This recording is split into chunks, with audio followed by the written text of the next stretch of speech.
just want to sort of start because this whole show is basically about talking to people who are brave enough and smart enough, because I think you need to have both, to see a problem in the world and know that there's a solution to it and decide that they're willing to take that risk, even if it puts them at great risk. And I have talked to a lot of really smart, interesting, brave people, but I have to say, like, your work is at the top of the charts. Well, thank you. Because honestly, first of all, it's important to say, like, you don't need to do any of this, right? Yes. And you saw a problem and you thought, you know what, there's something that I can do about this. And you're now at great risk for kidnappings and, death threats and all kinds of stuff. So I don't want to minimize any of that as we get into the detail of what the work actually is, because my heart goes out to you. I feel like as somebody who sees something wrong and can't help myself, despite everybody in my life saying, Emily, just let it go. Like, I have a very hard time. So I recognize a similarity in that way, but you're so far beyond. So I just wanted to start by acknowledging the risks that you have taken and sort of welcome you to this platform. So I think, we should probably start a little bit. You have been helping to educate girls and boys, but primarily looking at how you can educate more girls and women in Afghanistan. And you started that work in 2018 when the Taliban sort of started to come back into power. But it really has taken a different turn since 2001 when the US left. And I could talk for hours about how messed up the way that we left was, and errors that happened that were wild in terms of announcing our departure and leaving lots of military equipment and empowering the Taliban in ways that I still can't quite wrap my head around. But maybe we'll have time for that later. But I think just to start, it would be helpful to hear a little bit about your background. Do you remember you were how old when you moved to Pakistan? Oh, fun fact. I was born in 97, so I was born in Pakistan. So by that time, my family was already there for like almost a decade and a half. Okay. Yeah, I think for me, I came in when Afghanistan was already under Taliban control. There was a huge surge of refugees, especially from the district that we are. But most important, I think it was sort of a transition time where people sort of knew what was happening in Afghanistan, but also turned a blind eye on it because at the end of 97, people don't really care. They have recently murdered an Afghan president. The Taliban have imposed decrees and policies and bans. And then there's this huge surge of refugees who are now not coming into Pakistan because of the conflict.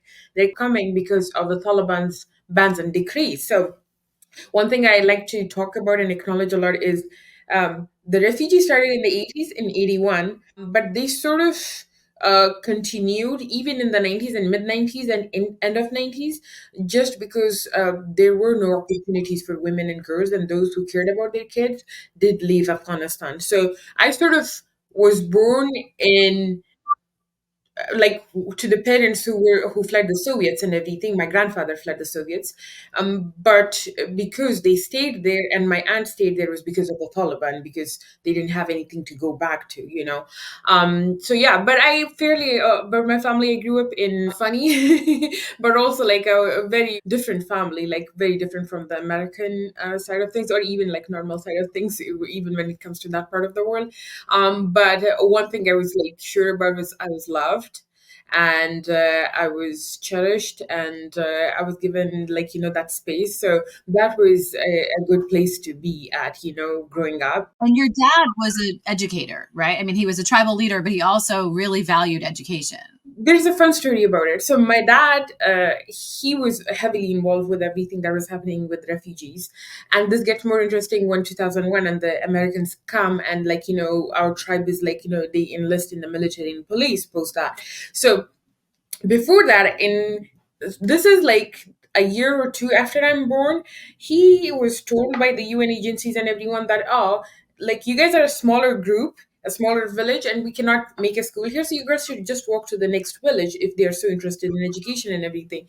And my dad was so curious. He was like, you know what, we're gonna do it on our own. And it's so funny, I still make fun of him for that. Like, I talk to my mom and I'm like, he just went on the whole day and he just opened a school in a lawn. So he was like, you know what, we're going to volunteer. So he literally made his sister teach and made my mom teach. he taught himself, I remember. And then all of us, like, all of us were involved. I was involved heavily in this later on growing up. But the fun fact was that it was a school that was made just because we knew how important education is. And there was no, oh, you need to send your daughters to school and talk about that. No, it was like, oh, we made a school, now the girls need to come. Like, there was no back and forth on that. So I think I still appreciate that we had that. Yeah, well, so I read that your family motto was that you can go hungry, but you can't go without learning. You can't go a day without Yeah. learning, Yeah. which I So love. I was very young, I remember, and my dad was talking to his brothers or something, and he's like, "If my kids don't study, I'm not gonna let like no, not gonna feed them." And I was like, and I was eating, I was like, "Wait, what? Like he's not gonna let us eat?"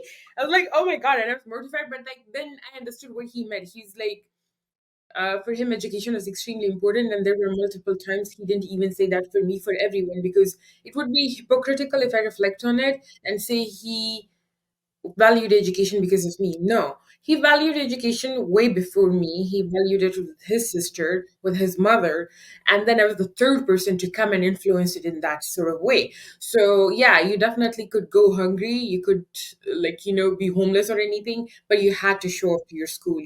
That was important. The priority. Oh yeah, definitely. Like the first priority. My dad didn't care what grades you got. My dad didn't care what your teachers thought of you.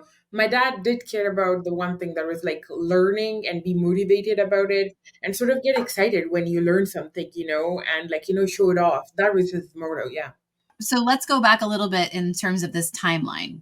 So you grow up going to the school that your dad built, right, or that he developed, and then you all decide to move back to Afghanistan. What was that like? I forced everyone to move back to Afghanistan. So growing up, I used to go to an English medium or like, a school that would teach us in English. That was like 30-45 minutes away from us. We lived in the refugee camp in Sorkhab, and then you have to drive to the end of the other part of the city to go to the school. So I used to go to that school. And when I used to come back, I used to be forced into teaching in the school that was in our home because it was a two-time school. So like in the morning and in the evening. And I hated it. I hated it growing up. I was like, why do I have to do this? I don't want to be nice to these people or like, these girls. And I was a little misattitude, whatever. So like whatever, I don't want to talk to you guys. Like, I felt so entitled. But like growing up, I remember there were times I would skip classes and my dad would tell me like it's your responsibility. You're privileged enough to be allowed to be driven that far and learn and come back. You should share the sharing would be the least of your like responsibilities. I hated it growing up, but now I understand and I'm so glad he did that. So that happened, and then I think in my early teenage I was sent to like another city to continue learning, and that's like first time when I started seeing the discrimination and what happens with Afghan refugees and how they're treated. It doesn't matter what your background is, it doesn't matter where you come from, as long as the word Afghan is like next to you or your name or the way your accent is or the way your parents dress or your father dresses or you dress, it sort of is seen as like a very low class sort of thing, and people look down on you and you're discriminated. I was discriminated by teachers, students, everyone. And I think that was sort of my moment where I realized like I cannot stay in a country that is going to do this to me. So I moved back after my high school and I told my dad, even growing up, because my dad was forced into Afghanistan. So when I was like 5, he would come back on Fridays and stuff, and I would tell him, I was like, when I go to grade 2, I'm gonna go with you. Grade 2 became grade 5 became grade 8 became grade 12, and then I was like, I'm gonna go now. And he sort of was very supportive of everything. And then, yeah, we moved back. It took us time. I went through several internships and everything. But yeah, then I moved back to Afghanistan. But the best motivation was like my dad when I was growing up. Like, that was my thing. I'm gonna go back. Like, even when I was like in baby, like I was like in grade 2 or something. But then the real practical moving point was when I saw all the discrimination first, and I was like, I cannot be here. Like, this is not my country. And so you had family in Kandahar. Yeah, yeah. Yeah. And so would you go visit? Like you'd go back and forth and see what was going on there. So I have family all over Loikandar, which is like 6 provinces of the south, and then I had been like, I went the first few months, I would go back and forth. And then after, I think, 6 months or 7 months, I just like permanently moved and wouldn't go back to Pakistan. Yeah. And so you launched Learn, that was in 2018, right? Yes. Yes. Will you tell us a little bit about what sort of drove you to start that as a, program organization? Explain what it is a little bit, I think, and then.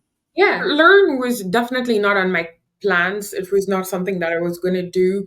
For me, I was going to be a parliamentarian who was going to run for parliament and become like important political person. I wanted to be one of those people who talk in like big crowds and stuff. And then my dad saw me as a diplomat, which was like weirdest thing. Like, I'm not a diplomat at all. But he was like, "Oh, a diplomat." I was like, "Okay, we'll talk about it." But I never thought I would be like this. I mean, I see you that way now a little bit. You know what I mean? Like, it's interesting. Your dad has had not just an impression on you, and Oh not yeah, just yeah. anything, but I feel I like he's hear sort of people. this guiding force that knows about you before you know about you. Oh yeah, definitely, definitely. My therapist is like, "You have internalized your dad." I was like, "I know that.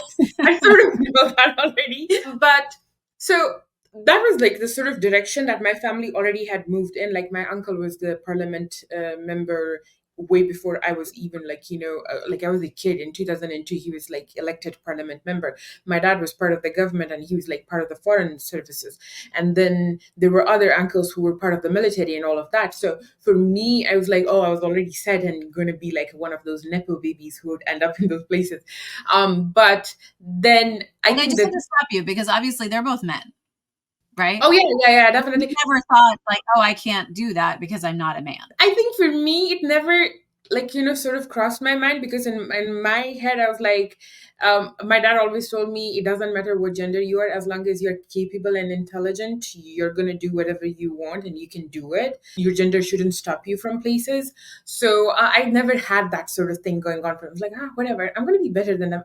I literally was in my head competing with my uncles and my cousins. I was like, I'm going to be better than them. Let me show them. Let me grow up, like, but so learn sort of came into this place when I met my cousin for the first time when I was in Afghanistan in Kandahar, and the first interaction I had with my own blood and family was me meeting my cousin. And she is sort of shy, and she goes back and forth. And in the morning, she comes and I'm supposed to go to meet the president because I'm in this huge MUN conference, and I'm like, oh my god, I'm going to meet the ex-president Karzai. So like, I'm sort of showing off, and then she comes and she shows me these sort of books and stuff, and she's like, I learned too. And I'm like, oh, that is so nice. And my head is like, okay, probably there are schools in this country, in this district, And mind you, these are people who are internally displaced people. So my family was internally displaced from Maruf to Spin Boldak because of the war, and the Taliban had already taken the district hostage. So they had to move to another border district. And I'm like, okay, she probably goes to school. That's why. And I'm like talking to her, and she's like, no, I don't. Her niece and her nephew came every Thursdays and Fridays and would teach her everything, and then she would repeat it until next Friday. And that's how she had learned English and some of like, Pashto and Dari and some science subjects and everything. And I was like, oh, okay. And I was so intrigued, and I was like, I'm gonna, like, let's do something. Let's get you into a school. And throughout the year, I helped her. I get her everything. We get her into school. We find the whole family. We get her to the city. So the district didn't have school, so the whole family moves to the city. We get her into school, and then she calls me in a week, and she's like, "I cannot do this. I don't want to go to school." I'm like, "How dare you?" Like, I'm so furious. I'm like, "How dare you?" And she's like, "I don't want to." But then when I talked to her, I understood that she was not welcomed in that school because she was the kid who had learned on her own. She didn't know how to manage time. She didn't know how to interact with other students, and she didn't even know how to learn at that pace where teacher is teaching you. How old was she at that point? She was 16, I think. She was older. So we were both in the same age group. And I went to the school and I talked to her, and I was like, oh, I know better. So I'm going to talk to the teacher and I'm going to keep them straight. So I go to the school and talk to the teachers, and the teachers are like, we're at full capacity. And I don't blame them now that I reflect on it. Like, they're like, we're at full capacity. We're only 17 schools in this whole province. And this is in a 17, 18 district province. And we get people from all over, but we can only take students who are like, who are already here, who have already been here. And that sort of like triggered the whole learn thing. And I was like, I went to my dad, I was like, I need money. I need money. You need to give me money, loan it to me. I'm going to pay you back. But I need to start a nonprofit that focuses on girls' education and boys' education from rural and tribal regions. And he's like, okay, he gave me the money. I took the money, never returned it back. So not calling it a loan anymore.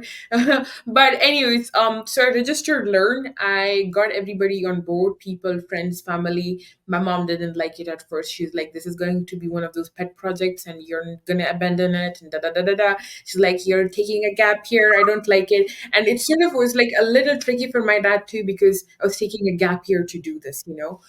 But then by the time Learn was registered, we were already up in the tribal regions. We were already talking to people in the internally displaced camps. We were already talking to them in Taliban controlled territories. Let's stop there for a second, because I feel like this is really important, right? Because you have this idea, you have almost, and I don't really, I relate to this. So the way I would explain it about myself is that I've been in situations where I've been so naive and unaware of all of the constraints around me. And so I've just been like, well, I can do it.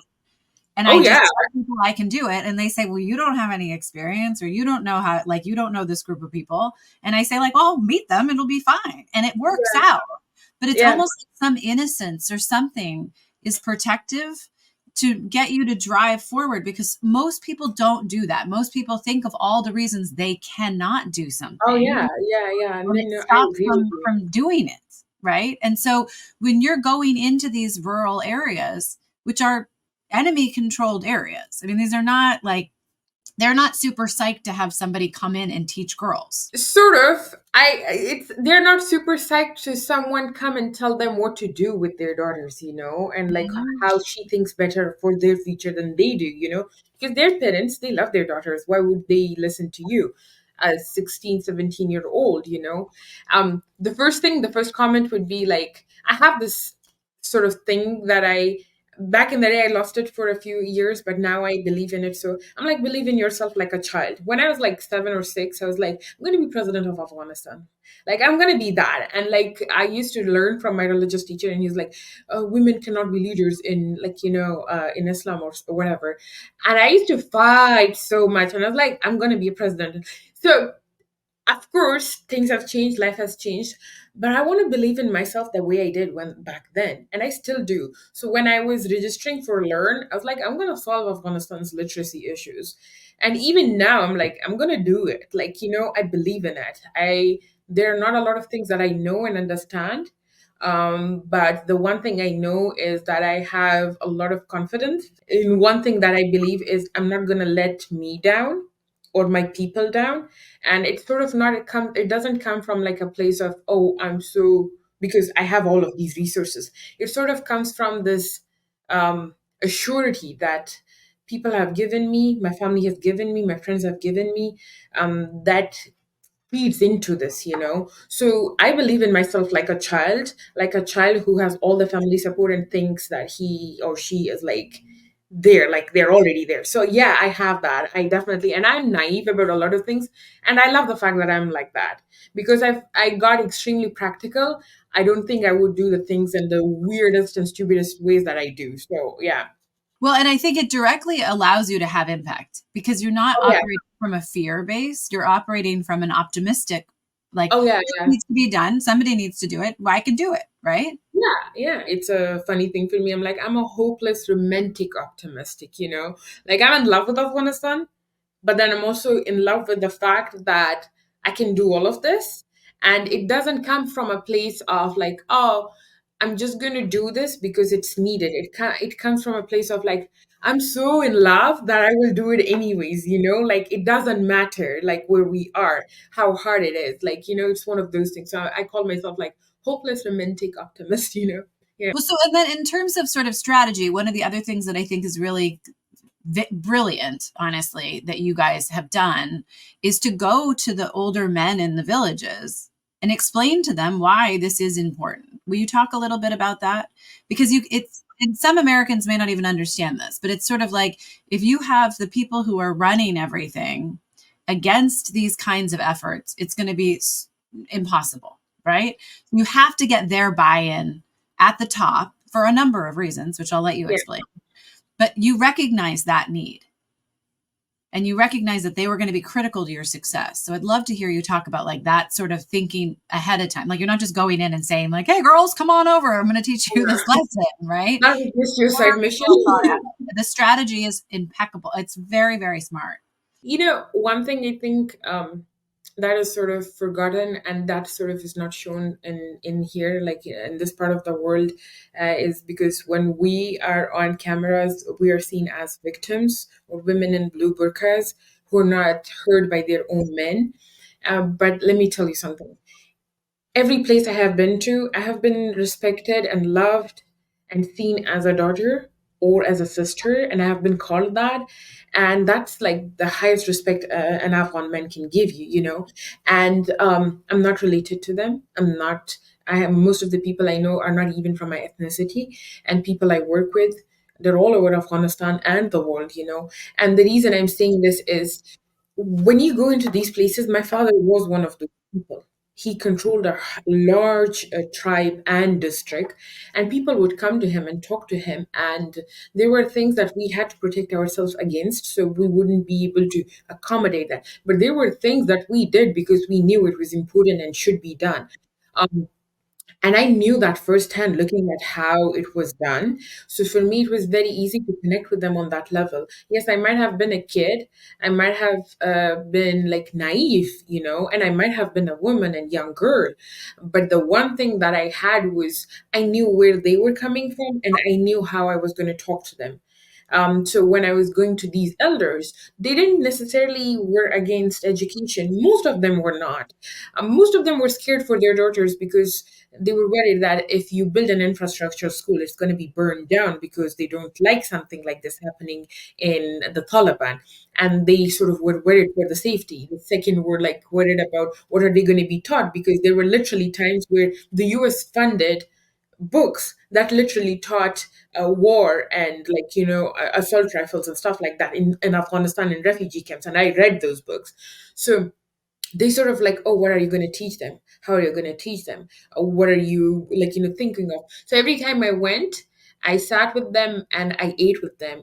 Even if there were times where they didn't agree with me, they still respected it, you know? So that's important for me. But I think every time you go somewhere, and even here, like, I go to this class called negotiation, and they're teaching us the same thing. They're like, even if somebody's not open to your offer, still talk to them, still give them like options and stuff. And I'm like, this is so funny because we have been doing this for thousands of years now. Like Yeah. we have been doing this in my country for thousands of years. So when I used to go to an elder who was open to it, we wouldn't have to go back and forth on what we are going to do. We would go to, okay, this is what we're going to do. This is the time. But if I went to someone which was hostile territory, and that has happened, our first question wouldn't be, oh, Islam says this or the culture says it. I would hear all their concerns, I would do my research, and then I would respond to them with all the rationality behind it and all the religious and the cultural aspects behind it. And they would understand, okay, she's not here to do a project or like, make money off of these kids and make herself a job. She is invested in this. And I think people like them can see through you. Like they know if you're invested or not. And I think anybody can who has intuitions, you know. So that was the sort of building a force between us and any elder, any religious, cultural, tribal leader. All of them understood that we were invested in uplifting the community rather than us becoming the heroes in their community. We were not hiring people out of the community. We were not giving jobs out of the community. We were providing them with resources. We gave them full autonomy on what doctor they would get, how they would get it, what students, curriculum, education they would get. And then later on, they would open up to whatever we were proposing, because we had earned that trust. I kid you not, even today, there are places that we don't pay for and the communities give it to us, so it's the long way. Afghans are not against education. Afghan leaders and elders are not against education. It's just this notion that is said by a few men in Taliban and the Taliban regime that sort of is sold all over the world. Any man, I cannot believe I'm saying this, but like one of my uncles, he's not educated at all, and he grew up in Maruf. He was working in the military for Maruf, and then last year I was meeting him, and he kept on looking at me, and then he was like, "I wish I had made the sacrifices that your dad did, like when he moved. I wish I had moved so that my daughter would be educated like you. I wish I had done that." Although his first daughter is not educated, later on his daughters are educated. He's like, "He's like you. I wish I had done that, you know." So that is so important to have, like to have an old man recognize it and say that I wish we had the same thing, you know, or I'm going to do it with all my other kids. I mean, I think, there's a lot of really interesting data about countries that educate girls. It increases the GDP, right? It has like life expectancy, all of the metrics that you would look for in terms of health of a country. There's some correlation to what the female population, like the literacy rate of the female population. And, there's been some amazing moving documentaries on girls just dying to get educated and the things Yeah. that they'll go through to get educated.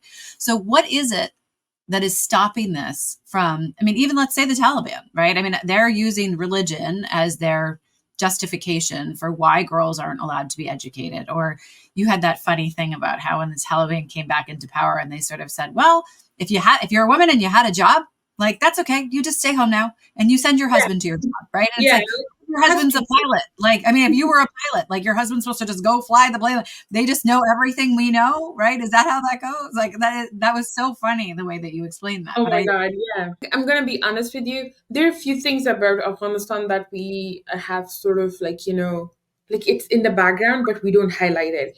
The first thing is nothing is stopping Afghans from educating their daughters. And I will give you the whole logic behind it. The first thing is we have been at war for more than 40 years. We have lost so many people. I was looking through my pictures, like my family album, and most of the kids that I played with were either martyred. They're no more. They don't work because they were in a mine attack. Their hands don't work because they lost their hands. They are either in hiding because they were part of the military and police. And as I tell you all of this, I have goosebumps because we have buried so many young men, so many of them, and so many young women. And it's really hard to heal from that, you know. I was having a bad 2 weeks and I almost thought my whole world is crashing down. Imagine losing your seven sons to because they were in police and they chose that side of the war, you know, or they were in military. Imagine all of that. At some point you really want a moment of peace for yourself. And that's what Afghans are in right now. It's not that they don't want to send their daughters to school. It's just they are so exhausted with the constant fighting that at this point they don't have it in them to fight further, you know. But even with that, to this day, there are fathers who show up with the teachers that teach in our schools. There are fathers who show up with their daughters who learn in our school, and there are fathers who are still texting us to open a school in their community, and there are girls who are doing that. So all of us are fighting our own battles and wars. And it definitely is not the religion that is stopping us. And I don't think a majority of Afghanistan believes what the Taliban have to say. The only reason that the population of Afghanistan and Afghans are so like they're not retaliating the way it was expected, the world has expected them to do, is because they have lost so much.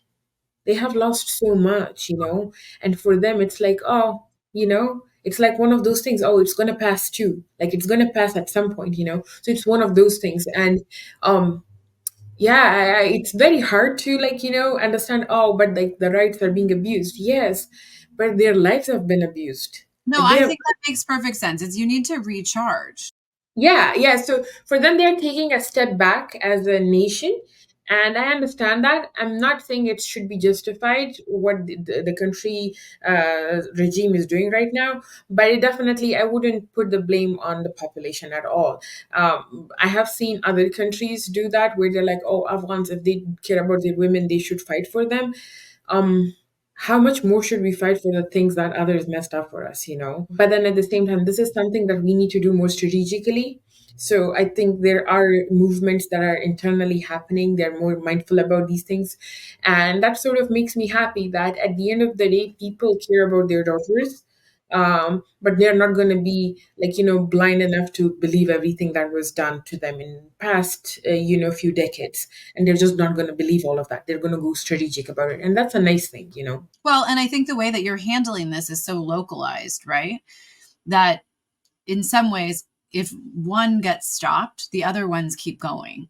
Yeah, And yeah, I think strategically that's also really intelligent, because it's not like yeah. they're all so interconnected that it all gets shut down at once. I mean, I think I'd love for you to talk a little bit about what happened after 2001 and how that changed the way that you had to operate. I think for me, there's reflecting on what you have said, like post 2021, the one thing that I saw was like, we cannot just approach this as like, oh, it's an education problem or literacy problem. Even the world doesn't recognize Afghanistan's education crisis yet to this day as a humanitarian issue.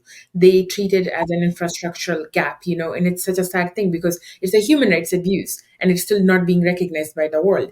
So for me, I think the more strategic point was like, we're going to take back power, this power that these 70,000 men are holding, and we're going to take it in a way where they cannot hold it back inside buildings anymore. Because a school is a building, and for them to close those doors was they're sort of showing us power. And for me, I was like, oh, the counter attack would be, wow, this is a lot of like attack lingo, but we'll come back to that. But the counter argument or effort would be, okay, you're going to close an infrastructural place. I'm going to open a space that is not accessible by you, or not, what do we say, it's controlled by you. So Mhm. we didn't only go with like physical spaces and talk to communities and all, like send your daughters to school because it's important. No, communities came to us. They were like, oh, we're invested in doing this. And I was like, how invested are you? How invested are we talking? And they're like, very. So like, okay, you're going to provide us with the space, you're going to provide us with the safety. We on our end, we're going to provide you with teacher salaries, with laptops, with internet, with anything and everything you're going to need to educate your daughter. That's my commitment to you, that your daughter is going to get graduated from grade 12. They're going to have those diplomas and transcripts, and they're going to go places. And your commitment to me is, you're going to protect your daughters who are going to teach and daughters who are going to learn, and you're going to do it with your own commitment. You're not going to expect me to do this for you. And I think that's like, that deserves like just a pause, because that's really, really important, because again, you're getting their buy-in on the security level to Yeah, ensure that it happens. And so if you say to me like, I'll give you all the tools, but I can't keep you in a bubble. So yeah, you've got to keep, that's your responsibility. yes, No longer is a passive enterprise. Both no. people are very active participants Exactly. in it. Yeah. It's called a 75 to 25% rule that we talk in our board a lot about. So the 25% commitment from community and 75% commitment from us. Um, I don't care where you are, what province you are, what you are studying, what language you prefer to study in. As long as you give me the 25% commitment, I'm going to give you my 75% commitment, as long as you feel comfortable doing it. We will hire the teachers you tell us. We're going to ensure all the students that you provide to us are in the school and they learn and they are there. And we're going to give them opportunities. But it's going to be there if you invite us in your community. I'm not going to come and tell you, oh, I have money and let's do this, or it's a right, or the UN says this. No, I don't want to do this, because it's time that Afghans really diffuse this notion of like, oh, you have to have big money to educate people in Afghanistan. No, you have to be smart about it. You have to be understanding of it. You have to have that approach. So we did this with like in-person schools, but then at the same time, it's like taking power back for 100 girls. And I wanted to go big. So I was like, oh, what is the next thing we could do? So we started a radio collaboration where we provided all our content for free to a radio channel, and they air this program through the 34 provinces. And it's done in both Dari and Pashto, and it sort of is an education hour, and it teaches biophysics, chemistry, mathematics, whatever you name it. So all they have And to do is turn on the radio. yeah, and all of that happens in the on the radio, and that was like the second step for us to like take back power, but strategically. So even when the Taliban posed threats to the radio and like they tried to shut it down, there were still times like when they launched another satellite, I think, or something of that sort, and they troubleshot it. So now the program is up and running, and it continues to grow. It has been more than 2 years now. So that's something that we hope to acknowledge and accomplish. The third thing that we did was like, okay, apart from this, what could we do? What is innovative and accessible? And it was microbytes, which where you learn a concept in 7 to 10 minutes, and it's you can download it in PDF and keep it with you. So when you don't have internet, you could use it. We have done the whole curriculum from grade 7 to grade 12 into the same methodology, and then we have put it on our sites with our partners and on all local languages. So any person who goes there can actually do that, and it can stay with them forever. So you don't have to worry about a lot of stuff. The fourth thing that we did was like put all our content on the site, so anybody who's at home. And funny thing is, I get, and it's such a hopeful thing, because when you're done you can look at those emails. I We put everything on the side and we just left it there. We were like, whatever. And then a few months ago, I got this text from this girl, and she's like, "Hey, I am in Canada, but I was a refugee in Pakistan, and I was an Afghan. I'm an Afghan, and I was in Pakistan for like more than 2 years or something since Afghanistan fell. And your videos helped me a lot. And now I'm in Canada, and I'm like a big deal because she has like 10,000 followers or something on Instagram, and she's like, can I talk about your work or like the site?" And I was like, yes, yes, please. So she posted that, and but like that was the full effort that we did. And even now Well, and we're that's working. awesome, right? Like she's in school, but she's Yeah, still finding that exactly. your work is helping her with I everything that she's know, doing. and that's so nice. And so that's like how we hoped that we will take back power. And my goal is that by the end of 2025, we get like 34 schools in all the 34 provinces of Afghanistan. We get 100 leaders educated in each province, and each 100 leaders are going to be doctors, engineers, scientists, politicians, teachers, anything and everything. So even if you divide like 3 4 like leaders per district within each province, we'll still have like a good amount of leaders, localized leaders, who in the next 10 years can like be the torchbearers for whatever we do right now. So I think that sort of like keeps on like, the whole thing going on, and that is the goal. But yeah, so I think for me, taking back power is important, but in what way and how we do it, it's very important, and how we think about it and how we introduce it to Gen Z that is going to be the leader of Afghanistan in the next 20 years. And so, how do you feel like the education that you guys are offering is different than what's being offered in the traditional schools to boys? Is it the same? The curriculum that we provide is the National Education Strategic Plan based from 2020, and the audios and recordings and all of them were approved by Malala Fund and all other partners. And the content is extremely updated because we took some from Canada, took some from India, and then the majority was Afghanistan, and then we integrated all of that and created this content, and that then it was approved in 2020 during COVID times. So we did all of that, and that's updated. What we hear now and what I have seen from some books examples was the history books are being changed, and the history is rewritten, the ironic. And then some of the geography is also being challenged and changed, and even like there's a lot of linguistic challenges that is happening right now, like they're making changes. So I do think that our curriculum right now nationally is not what it was supposed to be, or and what track it was supposed to be. It's becoming outdated rather than updated. Which might be good, right? I mean, that might not be bad if let's say the Taliban is rewriting the traditional I curriculum. mean, I don't think so. It could be seen under a good light because, like with history, what they were teaching boys, and I saw, and I'm going to send you the picture too, is they have written that the son of Mullah Omar, who's like Mullah Yaqub, he is the leader of the current regime, and he fought the infidels, and he forced infidels out of the country. And I don't know how much it's going to affect a 7 8 year old when the person glorified for him is a terrorist back in the day. So not necessarily good. And if because what you read is what you become. And that affects it. So our curriculum definitely focuses more on practical learning, like biophysics, chemistry, mathematics, feminist literature, English, computer classes, and all of that, because I don't necessarily believe that education should be learned for pleasure. It should be for something that could help you earn some money, because girls need that sort of financial independence to be part of the family decision makers all around the world, not only in Afghanistan. So I think that's sort of what I lean more towards and what my focus is and what our curriculum offers at the moment. Yeah. it's interesting too, because you think of education is opportunity, right? Like I like to say that education is the one gift that no one can take away from you. Yeah. So like your parents may leave you a lot of money or land or whatever, and somebody can take it or you can spend it all and it's gone. But if you've got an education and you've learned to think, critically think about things, solve problems, right? Math is great for that. It's applicable everywhere, right? There's always a demand for it and it translates into lots of different skill sets. But what if girls aren't allowed to work? Yes. That's a So, very good point. then what? Then they're going to leave, maybe, if they're allowed to leave. How does that play out in terms of your plan?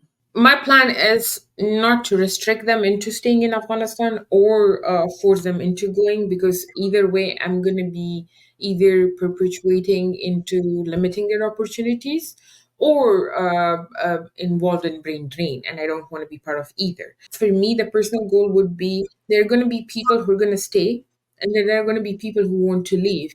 If Afghanistan becomes the country that it was a few years ago, I might go back today, and not might, but I will go back. And the same goes for all the other people who are there. But my goal personally is that right now we are challenging the whole narrative of Afghanistan being and the infrastructure learning, because in 2 decades, what the world saw and what Ministry of Education showed and what the Scandinavian countries and UNICEF and UN and everyone showed was like, we need to build more schools to have more girls in schools. What I challenged in 2018 and what my team still challenges now is, no, you don't need a school for that. You just need efforts. You need to be mindful. You need to have understanding. And the world is changing at a pace where you cannot keep up with a brick mortar school. You need to make sure that learning enters those spaces where the girls are. Learning needs to go to them. So when we're challenging that, I also foresee and predict an industry that is going to be based on internet and remote skills. And I think Afghanistan is going to be the biggest market for that. Because, yes, sure, you can ban girls from going to school, but they're going to learn at some point. And when you do that, they're also going to come up with innovative ideas where they can earn. So for me, the strategy is that, yes, I'm predicting more digital literacy, more learning online, offline, microbytes, satellite learning, radio learning, whatever. But I'm also shifting towards earning goals, which is like, oh, you can earn with becoming an assistant, but you can also earn becoming a CEO in remotely. You can work with these. If I can do it like thousands of miles away, imagine who could do what people would do in 10 years with Yeah, AI and and I everything. think your use of technology is brilliant. I mean, again, it's like a game changer in the sense of Yeah, like you don't have to like risk your life to walk to school or be in a yeah, building that somebody can attack, right? Or like all yeah, of those sort of like big safety concerns are gone. It's just you turn on the radio, right? Or you get yeah. on your laptop or and I mean, I think it's also when I, just in sort of thinking about this, how many girls were educated and then we're told, sort of like this cutoff. And so, Yeah. well, you have all of those women now who were really educated and had that experience. And like, again, like they're not going to forget what they learned Oh, and they're yeah, not, definitely. right. And so they can't go in and erase that experience that they had. And I think that's got to create some undercurrent of unrest about the current rules, right? That's the whole thing. Like even now, like people are Taliban are like, oh, they're so effective. I'm like, such losers. Like you guys are so losers. Like calm down. Like you guys with your petty loser policies and bans, like at least be innovative, if you're challenging it. So right now they have banned women from going and working with NGOs, but NGOs still employ women. They just have two different lists. When the Taliban asks for a list, that's a different list. But they have their own women who are working from homes. The second thing that happens, I have seen a lot, is like teachers and students. Like if we're working, you think we're the only ones? There are millions of other people who are doing the same thing in a very different way, or even in the same way in different capacities. So learning continues, earning continues, working continues. It's just we have to find different ways, and it's just that it's not legal. The thing that bothers me the most is it's not legal. But the one thing that I can rest assure the whole world is women in Afghanistan will continue working their jobs as much as they want. They'll continue to learn, but also earn at their best capacities. It's just they have to find different ways to do that now. It's not Mhm. accessible and it's not public and it's not free and it's very limited and there's no uniform policy for it. So that sort of bugs me that we have to go into these efforts to do that, although it's a government's responsible to do it in the first place, you know. So yeah, but rest assured, there are women who are still working in NGOs. If I have like more than 75% of my team is women, they're bigger NGOs than us. You don't think they're going to be working with men? All of them do. The same goes with teachers, students, women working as accountants, assistants, principals, teachers. Depends on what you're approaching and how you're seeing it. I think that it's also important to say that when there is a rule or a law, but it's not imposed or it's impossible to impose because the people aren't, like, women aren't going to just Oh yeah, not be yeah. educated, but it does allow for really targeted attacks Oh because yeah, they're yeah. on the books, right? And so they're able to say, like, you're breaking a law, and you can't say, like, well, Yeah, everybody's breaking the law. exactly, exactly. Like that's the thing. Like, so when they banned the salons, and I was in Afghanistan, and me and my aunt, she was mad. So she was like, "Let's dye our color like hairs at home." And of course, I did a horrible golden color, but whatever. So, so we all put dyes in our hair, and we brought in the women who ran the salon, and we sort of it with our own way of retaliation, but also in our own way, we were laughing at the Taliban. Like, you think you can ban salons? You don't think women know how to work around it? Like, how stupid are you? So the same goes for everything. But imagine if you're discovered doing it, then you're a target. That's illegal. Like, that's what sort of, I don't want to minimize the reality of Yeah. Afghanistan by saying, but I also don't want to minimize the fact that people are still doing it and women are doing it and they're at the forefront of it. But I'm definitely not going to deny the fact that there are women who have gone missing just because they were not wearing the same color of hijab as their burqa, or they were found without a mahram, or they were protesting against something, or they were going somewhere and they were never to be found. And even when they were found, they were arrested and they were put in places that was not supposed to be a crime in normal Afghanistan, you know. So those are the reality. That is something that has been happening for the past 3 weeks. Right now, the Taliban have decreed this hijab ban, which is so stupid because the videos you see is all women are wearing hijab. But women have been arrested, girls have been arrested, and you don't even know how to, like, you know, what sort of argument can you do against it? Like, it doesn't even have any logic, you know. No, and again, it's fear based, right? So like they do a Very couple, much so. a big deal Yeah, out of it, and then people become scared. But you yeah. haven't had any students or teachers who have gotten in trouble. So far, minimized. I think there were a few times where we did feel like we were being surveilled, and some of the um, communication that we had got was from our teachers and everything. But so far, we have been very mindful of our students and everything, and have tried to put them. So even if we're under surveillance, we try not to do lessons those weeks or those days. So so far, so good, Shukr. Yeah. And so, will you talk a little bit about what happened when your representative went in to like renew a license or something, and they sort of demanded to speak with you? I love that story. Oh my God, it was so funny. It was like 2 weeks ago. So he was like, so I get this email from the Ministry of Economy, and they're like, "Oh, you haven't paid your taxes," and I'm like, "That's stupid because we just paid our taxes," and I'm like so mad and furious. And I think in my head, I'm like, my team didn't do it, and I told them, but then I'm like, but they sent me the maktub, which is like the official document that says you have paid everything. So like I email him and he's like, I did pay this, and I'm like, but no, go because they are gonna cancel our license, and he's like, okay, so he goes. He goes to the Ministry of Economy, and then there he's told, he's like, so he went and they're like, oh, what nonprofit are you from? And he's like, Learn. And then they're like, ah, Pashtana Durrani, yes, come, come. So he goes in and he's like, every time I would say Learn, and they'll be like, oh, Pashtana Durrani, and I was like, that's nice. At least they stalk me. So he goes in and they're like, she has to resign on camera, like, you know, for a 1 minute video, and she has to say that I'm resigning from the leadership of Learn, and then we will renew your license. And I was like, no thanks, bye. But it was funny. It was so sort of funny. They were like, because my one of like when he the first day he went, he was like, I met the minister, and the minister was like, she should come to Afghanistan. And of course my co-worker was trying to, like, you know, say that it's not the same person, it's someone else, she's in Kandahar, I'm going to bring her in, I can call her, she can just get on the plane and come here. And then they're like, no, she's not in Afghanistan, not right now, she was in Wellesley in US. And I was like, they know my whereabouts. um So they kept on having this argument, and they were like, "Oh, but we won't do anything to her. Just ask her to come to Afghanistan and, like, be here." And then the second day he goes, and they're like, "No, she has to resign on video, on camera, and she has to send the video." And I was like, "This is stupid, because back in the day we would resign on paper. I'm not doing it on video. It's ridiculous." But I was making fun of him.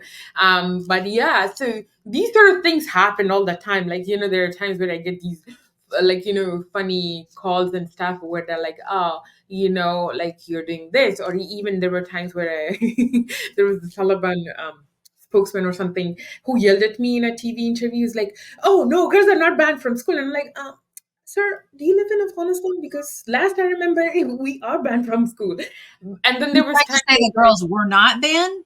yeah, he was defending it. He's like, "You're saying fake stuff," and I was like, "Okay." No. I know, so it's like stupid. Like, when they get mad, they don't have anything else to defend, and they're like, "Oh, but," and 2 weeks ago, I was in this interview where this guy was like, "Oh, but is the women's problem the only problem that we have in this, Afghanistan? What about other problems?" And I was like, "Yes, women are your only problem, because you're 50% of the country, and you have banned us from everything." So these sort of things, like, sometimes they get on my nerves and under my skin. Other times I just make fun of them, and I'm like sarcastic, and I laugh at them. And yeah, I mean, it's just another day, another man who thinks he's better than you, and he who thinks just because he won the war, he's entitled to do whatever he wants. But it's interesting because I feel like we started out by talking about how much you love Afghanistan and the people, and that it's like your heart, right? And you can't help but do this kind of work. But now this kind of work is prohibiting you from being there with your people. Yeah. And how do you handle that?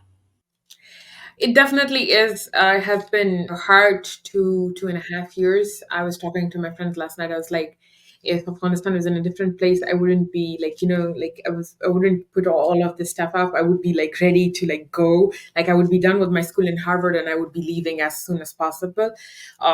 It's hard. It's hard to the fact that you were in love with something, and you're still in love with something, and it's there, but you cannot access it.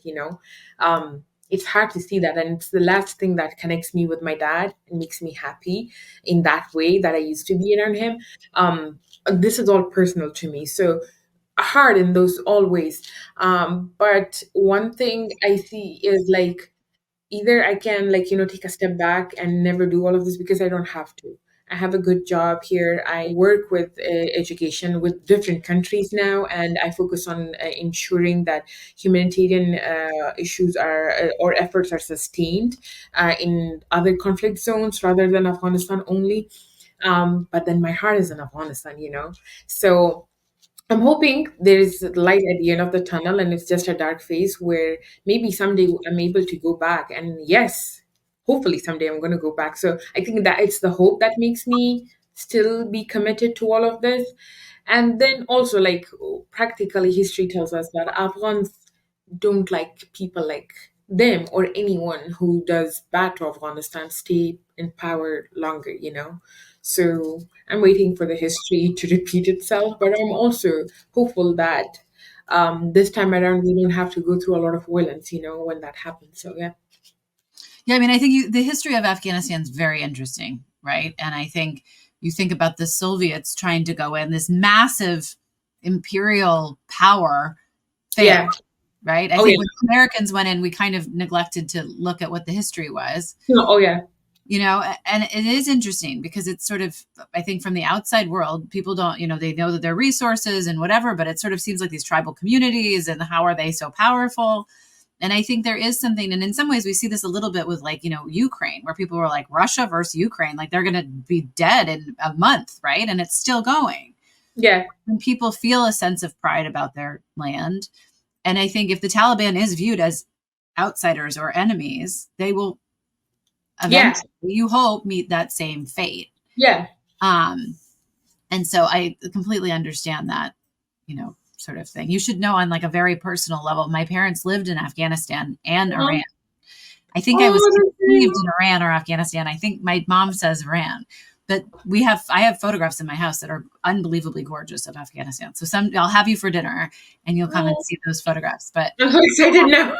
yeah, I'll send you pictures of them later. But I think, it is, my dad used to always talk about how it's just like a spiritual place, like the Yeah. mountains and the people, and you feel this sense of time That's different than anywhere else in the world. And I understand that and I appreciate that. And I think what you're trying to do, part of the reason I was so excited to get into all of this with you and share it with other people, which by the way, I really appreciate you being brave enough to talk about all the work, is because I think I have a very strong belief system in the idea that when you educate people, you allow them to think for themselves. And you give them opportunities for jobs and all kinds of other things, but that's all just a part of this ability to be autonomous and to Yes. understand that you have rights and you have dignity, right? And you can chart your own course and you don't have to defer to an authority Yes. on something just because that's what you were told to do. You can think for yourself. Yes. I think you doing that with these girls and using technology to in the ways that you are. I mean, I love the taking over the radio station and just having it be like education hour for like a couple of days a week, right? Yeah. Brilliant. And it's fun and it makes it accessible so like the old man Yeah. can listen and so can the little girl, Yeah. right? It's, Yeah, exactly. everybody gets to learn about physics this week. Like how cool is that? In a place where people Exactly. say Yeah. that no one is allowed to be educated. Like Yeah. that's pretty interesting juxtaposition between the reality or the rules being set and what the people want. And you Yeah. providing it for them, I think is really awesome. So it's so fun to Thank have you you. share all these stories. If people want to support the efforts or learn more about you, where should we send them? They can go to our site www.learnafghan.org, and they can go to my site www.pashtana.com, pashtanaDurrani.com. That site is new. I still have to learn it. But thank you so much. They can We'll link see to the all of those. Yeah. yes, they can see the donation links. They can see the work that we do. They can share it in their networks. Anything is appreciated. Yeah. So one question that I like to ask people, well, two, I'm going to do two more and then I'm going to let you go. But one is if there was one thing that you don't have the answer to right now, but that you know the answer is out there, what would it be? Like one thing that you still feel like you don't quite understand, but you will or somebody will and it'll change things. I think one thing that still worries me a little is that how am I going to sustain it in the long run? Like, and that sort of, and but I know that there's out there somebody who's going to help me sustain my efforts, because I just don't want it to be like an effort that goes on and on and on and then forgets its kids and daughters and like, students. So I know there is an answer and I'm doing my research, but there's definitely like it's going to take me time to figure it out to sustain this as a mission, for the long term. Yeah. And how many girls are being educated through Learn right now? Do you have those numbers? 314. 314. That's awesome. That's so great. Thank you. Thank And you. then is there anything that you thought I was going to ask you that I didn't ask you and that I should have asked you? I loved all your questions. Thank you so much for all these amazing questions. And I'm so excited to see all the pictures that your parents got in Yeah, Afghanistan. yeah, I'll send those. Yeah, but thank you so much. Thank you for being so flexible and for being so generous with your time. I really appreciate it. Thank you. Of course. This was a pleasure. Thank you very much. Thank you so much. Thank you.